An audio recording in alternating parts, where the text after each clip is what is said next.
odayada iyo dhalinyarada deegaanada Awrbogays ee gobolka Sool ayaa waxa ay ka hadleen xaalad biyo la'aaneed oo ka jirta degmadaasi kadib markii uu ka jabay ceelkii biyoodkii ku yaalay degmadaasi waxaana ay sheegeen in muddo 3 bilood laga cabin ceelkaas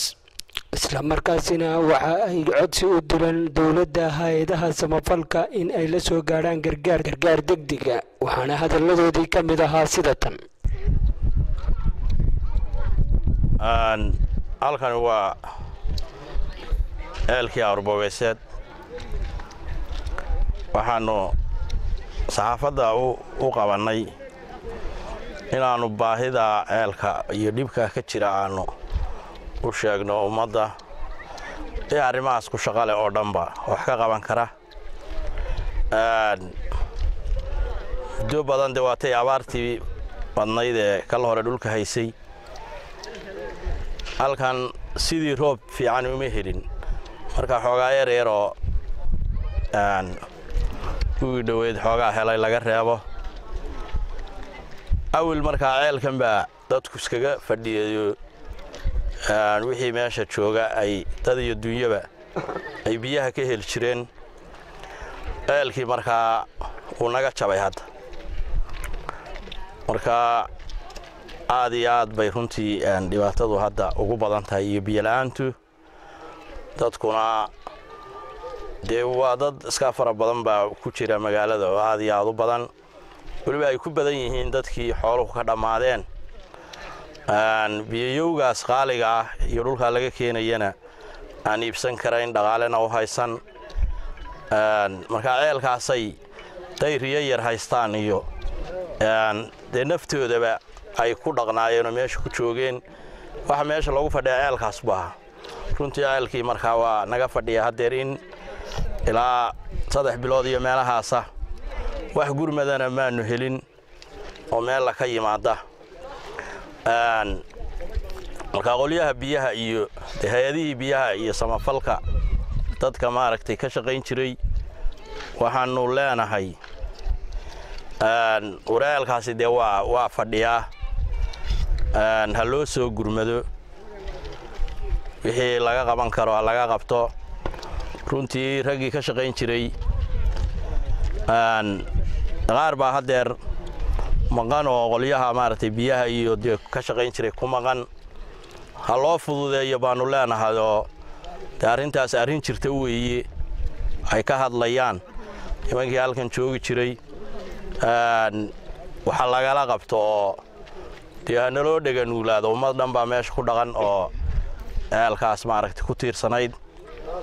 marka intaas baan odhanayaa wixii kale odayaashan uga baxaya ceelka halkan waxa weeye sida shiikhu sheegay waa shiikhii magaalada Awrbogays weeye magaalada dad badan baa yaala wax baa taal dada oo xoolihii ka dhamaadeen oo soo galay wixii ka hadhay iyo maatadiiba waa soo gasheen biyana ma haystaan ceelkii waa jabay soolarkiina waa gubtay على كل حال بيعي هايستان ما شفتو waxaanu leenahay hay'adaha samafalka qoladii biyaha wadarsan balaygu cid kastaba hawla qayshadeen dawladaha deeqda bixiya cid kastaba hawla qayshadeen waxaanu doonaynaa in dadka la badbaadiyo oo dunyada ay haystaan yar la badbaadiyo intaasaan anigu kaga baxaya inta kale waxa oran doona odayaasha kale bismillaahi raxmaani raxiim waxaanu leenahay halka dad farabadan ayaa ku nool dadka ku nool wuxuu khatar u yahay haraad iyo baahi weelisa waxaanu leenahay biyo degdega hay'adaha samafalka ahi inay u keenaan ayaanu ka codsanaynaa wadin sheegeen waxaanu leenahay ceelkii uu naga jaban yahay soolartii uu naga xumaatay dadku waa 2 sano abaar ba hadeer haysay waa dadkana soo hoyday magaalada xoolihii yara ay wateen barkadihiina way naga maran yihiin biyo la'aan xoogiina way haysaa waxaanu leenahay hay'adaha gargaarka ceelka iyo tabilaadnimada kaleba dad u baahan ayaa ka soo hoyday abaartu dee muddo badan Soomaaliya oo dhan bay haystaa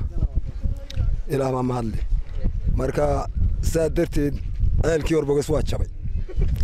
mid hore u yaalay mid ka soo xoroodameen haraad baa ummadaasi leel daran tahay baraaguna way maran yihiin ilaahay ban bariyana ilaahay cirka madar khayr qabeen oo ka keeno laakiin ummaddu inay nala soo dadaalo oo qolada baaydoonka ku maqan loo soo fududeeyo haday waxayna hore loo soo dhaaqo hadaan odayaal sheegeen waayeelka iyo dhalinyarada hadaan nahay